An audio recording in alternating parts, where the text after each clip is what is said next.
आज हम एक बहुत ही मशहूर कहानी की गहराइयों में उतरने वाले हैं।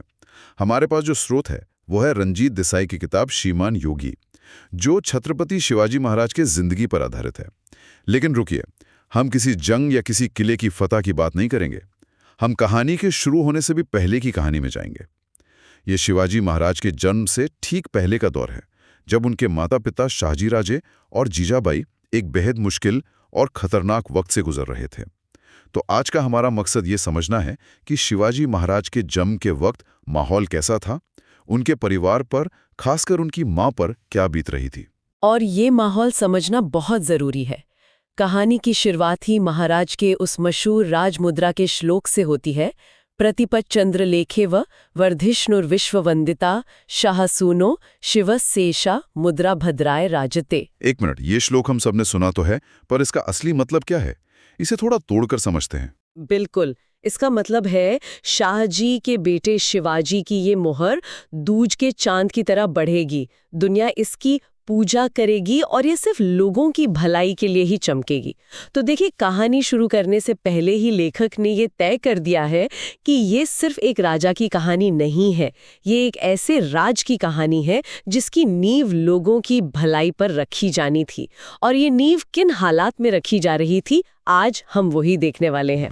मतलब भविष्य की पूरी सोच, पूरा विजन उसे एक श्लोक में डाल दिया गया है। ठीक है, तो चलिए उस दौर में चलते हैं। कहानी हमें जुन्नर गांव के पास शिवनेरी किले की तलहटी में ले जाती है। शाहजी राजे एक आम के पेड़ के नीचे बेचैनी से टहल रहे हैं। मुझे जो बात सबसे ज्यादा दिलचस्प लगी वो है माहौल का जिक्र।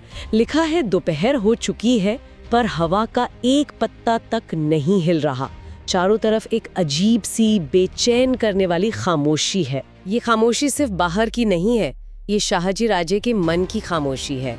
सोचिए, ये वो इंसान हैं जो दक्कन के सल्तनतों में किंग मेकर माने जाते हैं, एक जबरदस्त योद्धा, लेकिन इस एक पल में वो पूरी तरह बेबस हैं। उन्हें अपनी 3 महीने की गर्भवती पत्नी को एक अनजाने असुरक्षित माहौल में छोड़कर जाना पड़ रहा है। ये बाहरी ठहराव उनके अंदर चल रहे तूफान का प्रतीक है। और फिर जीजाबाई की एंट्री होती है। किताब में उनके बारे में जो लिखा है वो दिल छू लेता है। हाँ, बहुत पावरफुल डिस्क्रिप्शन है। घोड़े से उतरते ही उनका चेहरा मेहनत से लाल हो गया था, आंखें भी लाल थी। वो थकी हुई हैं, लेकिन उनके चेहरे पर एक मजबूती है। पर इसके फौरन बाद एक बहुत ही दिल तोड़ने वाला पल आता है। शाहजी राजे फैसला करते हैं कि वो अपने छोटे बेटे शंभाजी को अपने साथ ले जाएंगे। और ये सिर्फ एक बाप बेटे का बिशौला नहीं है, ये उस वक्त की सियासत की कठोर सच्चाई है। शाहजी राजे जीजाबाई से कहते हैं, शंभू बाले को हम ले जा रहे हैं, उनसे कई योजनाएं पूरी करवानी है। वो जानते हैं कि जीजाबाई जहां रहेंगी वहां खतरा है। वो उन्हें विश्वासराव जैसे वफादार लोगों के भरोसे तो छोड़ रहे हैं, लेकिन बेटे को साथ ले जाना बताता है कि हालात कितने ज्यादा बिगड़े हुए हैं और अनिश्चितता कितनी गहरी है। वो पल मैं सोचकर ही सिहर जाता हूँ। जीजाबाई की आंखों में आंसू आ जाते हैं और कहानी में लिखा है कि जैसे ही उनकी आंखें धुंधलाईं, सामने खड़े शंभू का चेहरा भी धुंधला गया। और जब तक वो अपनी आंखें पोंछ पाती, शाहजी राजे और शंभू जा चुके थे, बिना एक बार पीछे मुड़े। एक माँ के लिए इससे बड़ा दर्द क्या होगा? पति जा रहा है, एक बेटा साथ जा रहा है और दूसरा अभी दुनिया में आया भी नहीं है। सही कहा। ये व्यक्तिगत भावनाओं और राजनीतिक फर्ज के बीच का एक जबरदस्त टकराव है। जीजाबाई को पता है कि ये जरूरी है, लेकिन माँ का दिल तो नहीं मानता ना। ये बलिदान ही उस महान कहानी की पहली ईंट है जिसे हम आगे देखेंगे। तो शाहजी राजे और शंभू के जाने के बाद जीजाबाई अकेली रह जाती हैं कुछ वफादार सैनिकों के साथ, एक असुरक्षित माहौल में। और यहाँ लगता है कि सबसे बड़ा खतरा शायद दुश्मनों की फौज से होगा, लेकिन कहानी यहाँ एक ऐसा मोड़ लेती है जिसकी उम्मीद नहीं की जा सकती। खतरा किसी अनजान से नहीं, बल्कि उनके अपने खून से आता है। बिल्कुल। रात का गहरा अंधेरा, पूरा गांव सो चुका है और अचानक घोड़ों के टापों की आवाज गूंजती है। दरवाजे पर कौन है? जीजाबाई के अपने पिता लखुजी राव जादव। और ये कोई आम मुलाकात नहीं है। लखुजी राव उस वक्त भोसले परिवार के सबसे बड़े दुश्मन थे। ये तो किसी फिल्म के सीन जैसा लगता है। एक तरफ भोसले के वफादार विश्वासराव जो दरवाजा रोकर खड़े हैं, और दूसरी तरफ जीजाबाई के पिता जो दुश्मन बनकर आए हैं। विश्वासराव की वो लाइन, ये भोसलों का घर है, यहाँ भोसलों की निंदा नहीं सुनी जाती। ये इन दो ताकतवर घरानों के बीच की गहरी नफरत को दिखाती है। ये सिर्फ एक पारिवारिक झगड़ा नहीं है, ये दो मराठा सरदारों का टकराव है जो अलग अलग सल्तनतों के लिए काम कर रहे हैं। उनके बीच सालों से खून खराबा चल रहा है। माहौल इतना तनावपूर्ण है कि लगता है अभी तलवारें खिंच जाएंगी। लेकिन तभी सब कुछ बदल जाता है। जैसे ही अंदर से जीजाबाई की आवाज आती है और वो सीढ़ियों से नीचे उतरती हैं। कहानी कहती है कि लखूजी राव का जो हाथ अपनी तलवार पर था वो ढीला पड़कर नीचे आ गया। उनका सारा गुस्सा, सारी दुश्मनी जैसे एक पल में पिघल गई। वो उन्हें अपने घर की लक्ष्मी कहते हैं जो अब भोसले के घर चली गई है। ये एक बहुत ही मानवीय पल है। ये दिखाता है कि सियासत की मोटी परतों के नीचे एक बाप का दिल अब भी धड़क रहा है। किताब में एक बहुत खूबसूरत लाइन है, उस जीजाऊ नाम के साथ जीवन भर की यादें जुड़ी हुई थी। सालों की दुश्मनी, जंग और नफरत अपनी बेटी की एक झलक और उसकी आवाज के सामने फीकी पड़ जाती है। उनके अंदर का दुश्मन और उनके अंदर का पिता, दोनों के बीच एक कश्मकश शुरू हो जाती है। और जीजाऊबाई वो खामोश नहीं रहती। वो कोई लाचार बेटी नहीं है। वो सीधे अपने पिता को रन्न पंचमी के दरबार में हुए अपमान की याद दिलाती हैं जब उनके पति और परिवार की बेइज्जती हुई थी। वो कहती हैं, आपके जीवन की हल्दी इस तरह उड़ाई गई। एक बेटी का अपने पिता से ये कहना, ये उनके किरदार के बारे में क्या बताता है? ये उनके असाधारण स्वाभिमान और हिम्मत को दिखाता है। लेकिन ये सिर्फ स्वाभिमान नहीं है, ये एक राजनीतिक पहचान का जन्म है। वो सिर्फ एक बेटी या पत्नी की तरह बात नहीं कर रही, वो एक रानी की तरह बात कर रही हैं। वो अपने पिता को उनकी राजनीतिक कमजोरी का आईना दिखा रही हैं। वो भोसले कुल की बहू होने पर गर्व कर रही हैं, भले ही इसके लिए उन्हें अपने पिता के खिलाफ खड़ा होना पड़े। बिल्कुल। और जब लखूजी राव उन्हें अपने साथ उनके मायके सिंदखेड़ चलने को कहते हैं, जहां उनकी माँ है और पूरी सुरक्षा है, तो जीजाबाई साफ मना कर देती हैं। उनका जवाब बहुत ताकतवर है। वो कहती हैं, भोसले कुल की बहू मायके आकर रहेगी तो एक पहेली सुलझाने में दूसरी खड़ी हो जाएगी। ये सिर्फ घर जाने से इनकार नहीं है, ये अपनी पहचान का, अपनी निष्ठा का एक जबरदस्त ऐलान है। और यहीं पर हमें उस विचारधारा की पहली झलक मिलती है जिसे हम बाद में स्वराज के नाम से जानेंगे। जीजाबाई यहाँ सिर्फ अपने मायके को नहीं बल्कि उस पूरी राजनीतिक व्यवस्था को ठुकरा रही हैं जिसमें उनके पिता एक मोहरे की तरह फंसे हुए हैं। वो कह रही हैं कि मेरी वफादारी मेरे पति के कुल से है, मेरे सिद्धांतों से है, किसी सुल्तान या रिश्तेदारी से नहीं। ये उस स्वराज की पहली वैचारिक नींव है। और लखूजी राव का जवाब सुनकर तो दिल टूट जाता है। वो कहते हैं, बच्ची ज्यादा मत बोल, मुझे श्राप में शामिल मत करो। ये शरीर जाधव राव के वंश से बंधा है, दुश्मनी अब मुझसे टाली नहीं जा सकती। वो एक तरह से अपनी किस्मत के कैदी हैं। वो अपनी बेटी से बेपनाह प्यार करते हैं, लेकिन अपने खानदान और दुश्मनी की परंपरा से ऐसे बंधे हैं कि उसे तोड़ नहीं सकते। ये भाग्य और चुनाव के बीच का एक क्लासिक संघर्ष है।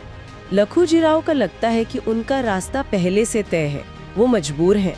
वो अपनी बेटी को सुरक्षित रखना चाहते हैं, लेकिन जीजाबाई के लिए उसूल ज्यादा मायने रखते हैं।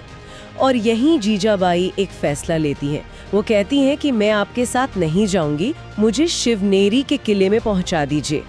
ये बहुत अहम है। वो किसी की दी हुई सुरक्षा नहीं मांग रही, वो अपने और अपने अजन्मे बच्चे के लिए खुद एक मजबूत और सुरक्षित जगह चुन रही हैं। तो इस तनाव भरी इमोशनल बातचीत के बाद कहानी में एक और हैरान करने वाला मोड़ आता है।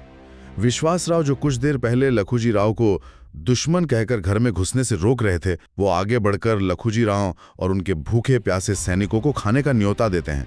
मतलब जिस आदमी से वो अभी मरने मारने पर उतारू थे, उसे अब खाना खिलाने की बात कर रहे हैं। ये महाराष्ट्र की मेहमान नवाजी की संस्कृति का एक बेहतरीन उदाहरण है, अतिथि देवो भव। लेकिन ये उससे भी कहीं ज्यादा गहरा है। यहाँ दुश्मनी कुछ देर के लिए थम जाती है। लखूजी राव खुद हैरान रह जाते हैं। वो कहते हैं, अगर दुश्मनी न होती तो भोसले कुल की लक्ष्मी हमारे घर धूल झाड़ने क्यों आती। इस एक लाइन में कितना दर्द, कितना अफसोस और कितनी तारीफ छिपी है। वो मानते हैं कि जीजाबाई जैसी बेटी पाकर भी वो उन्हें अपने पास नहीं रख सकते। वो विश्वासराव से ये भी कहते हैं कि हम तो रात भर भागने की तैयारी में थे, भूखे प्यासे, आपने तो एक ही बात में हमें अपना बना लिया। ये दिखाता है कि शायद व्यक्तिगत स्तर पर ये लोग एक दूसरे से नफरत नहीं करते थे, ये राजनीतिक मजबूरियां थीं जिन्होंने उन्हें दुश्मन बना दिया था। है कि सुबह होते ही वो फिर से दो अलग-अलग खेमों में होंगे एक दूसरे के दुश्मन। ये खूबसूरत लेकिन दर्दनाक लम्हा है। और जब जीजाबाई उन्हें और पुलाव परोसने लगती हैं तो लखुजी आओ का मुस्कुराता हुआ चेहरा अचानक बदल जाता है। उनकी आंखों में आंसू आ जाते हैं। जीजाबाई बस इतना ही पूछ पाती हैं, आबा, और सब खामोश हो जाता है। उस एक पल में कोई दुश्मन नहीं है, कोई सरदार नहीं है, कोई सियासत नहीं है। सिर्फ एक बाप है और एक बेटी है जो अपनी दुखद किस्मत के सामने बेबस है। इंसानियत का यही साझा पल इस पूरी कहानी को यादगार बना देता है। जैसा कि किताब में लिखा है, ये एक सुनहरा पल था जो उस मुश्किल और अंधेरे समय में एक छोटी सी उम्मीद की किरण जैसा था। तो इस सब का क्या मतलब है? इस पूरी कहानी को समझने के बाद हम कहाँ पहुँचते हैं? हमने एक असाधारण बलिदान देखा, राजनीतिक उथल-पुथल देखी और एक बहुत ही गहरा पारिवारिक संघर्ष देखा। और ये सब उस ऐतिहासिक हस्ती के जन्म से ठीक पहले हो रहा था जो आगे चलकर सब कुछ बदलने वाली थी। ये कहानी हमें दिखाती है कि नायक कभी शून्य में पैदा नहीं होते। वो उन लोगों के साहस, उनके संघर्ष और उनके उसूलों से आकार लेते हैं जो उनसे पहले आए थे। जीजाबाई का वो लचीलापन और स्वाभिमान, शाहजी राजे का बलिदान और यहाँ तक कि लखुजी राव के साथ वो दर्दनाक रिश्ता, ये सब उस नींव के पत्थर हैं जिस पर शिवाजी महाराज का चरित्र बना। ये सोचकर ही रोंगटे खड़े हो जाते हैं। एक गर्भवती महिला जिसका पति मीलों दूर है, एक बेटा उससे बिछड़ चुका है और उसका अपना पिता ही उसका सबसे बड़ा दुश्मन है। और इन सबके बीच वो अपने अजन्मे बच्चे की सुरक्षा के लिए अकेले किले में शरण लेने का फैसला करती है। ये माहौल ही असाधारण है। हाँ, और ये सिर्फ एक ऐतिहासिक घटना नहीं है, ये चरित्र निर्माण की कहानी है। ये उन हालातों को उजागर करती है जिसने जीजाबाई को वो माँ बनाया, जिसने शिवाजी महाराज को स्वराज का सपना सिर्फ दिखाया नहीं बल्कि उसे जीना सिखाया। उनका वो मजबूत इरादा और स्वाभिमान हमें इसी कहानी में साफ साफ दिखता है। ये कहानी हमें एक बहुत गहरे सवाल के साथ छोड़ जाती है।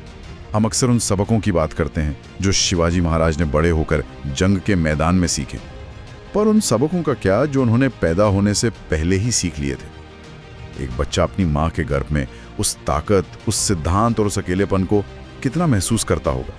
शायद स्वराज की असली लड़ाई शिवनेरी के किले में शिवाजी के जन्म से बहुत पहले ही शुरू हो चुकी थी। अगर आपको कहानी का पहला अध्याय पसंद आया है तो लाइक करें और अगले अध्याय के लिए चैनल को सब्सक्राइब करना ना भूलें। जय शिवराय।